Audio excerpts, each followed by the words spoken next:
A blonde-haired, blue-eyed young girl, carrying a samurai sword on her back, slowly walked through the snow toward three tall, imposing samurai. The first samurai dragged a massive 40-meter-long greatsword, sparks flying like lightning as he approached the girl. With one powerful kick, he sent her flying into a temple behind him.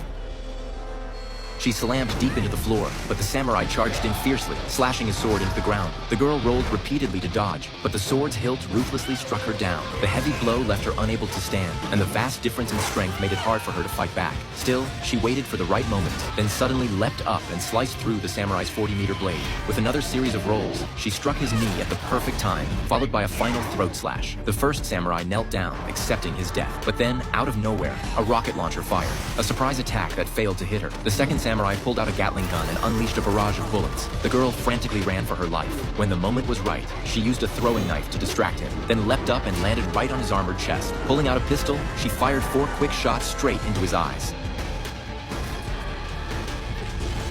The second samurai collapsed to the ground. No longer afraid, the girl walked forward with determination. The third samurai drew his sword and charged at her wildly. This time, the girl activated her inner energy. Crouching low, she created a protective barrier of snow around her, energized by her inner strength. Protected by this shield, she jumped into the air and delivered a deadly strike that pierced through the charging third samurai.